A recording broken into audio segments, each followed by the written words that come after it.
I hope to keep it light today, and that for a few reasons. Firstly, there is a game show playing on the television in the corner of the Del Taco where I sit, and it might be difficult to focus on anything that's very deep. Second, my writing has felt awfully heavy of late, and both I and you could use a rest from it. Lastly, it is well enough to speak of lighter things, bright and beautiful things, and to be grateful for them. Truly they are a mercy. If our lives were not plagued by darkness already, we'd not appreciate them.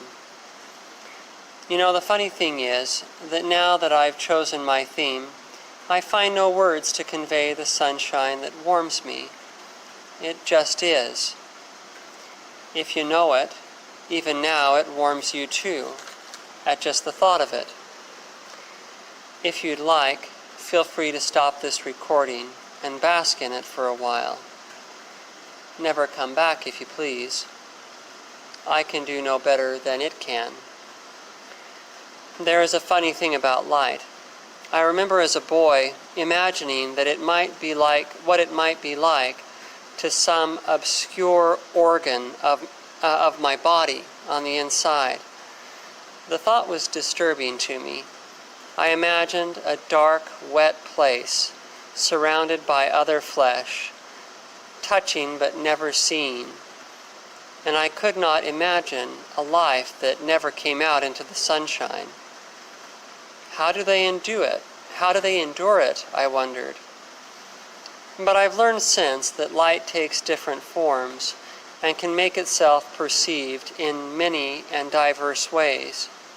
I no longer fear being an organ, or a rock, or an alien. I do not worry for them either, for the light can reach them if they'll receive it. So what does one do when they cannot feel the light? Here I go again, delving into the dark. It seems I cannot get away from it. Just have patience with me, though, and the cloud that I've drawn over the sun will soon pass. And perhaps it has, for that's just it. The clouds only hide the light. They can't stamp it out. And when it's dark, one has only to believe that the light is still there, and soon enough it shines through in another place, in another way. One can only be grateful for both the One can be grateful for both the seen and the unseen, the future and the past, as well as the present.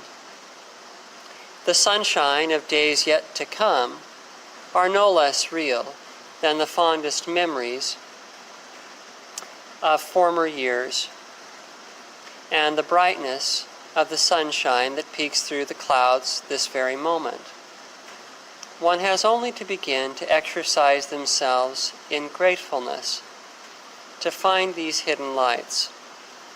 Just say to yourself and to the giver of lights, "Thank you so much for," and find some small thing for which you are truly grateful, but make sure that you are truly grateful for that thing.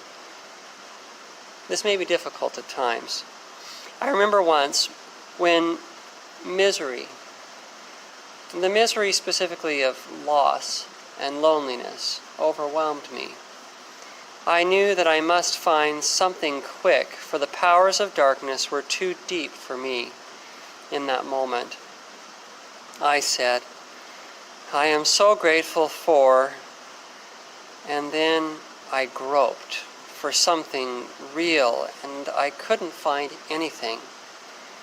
But then something occurred to me. I said, "I'm so grateful for the fact that no one is here to see me this way. That no one is here to see me this way."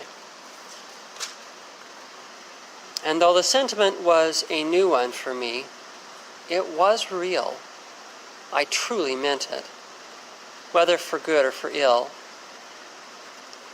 And upon expressing true thanks, the clouds broke, and a sad, understanding sort of light rain,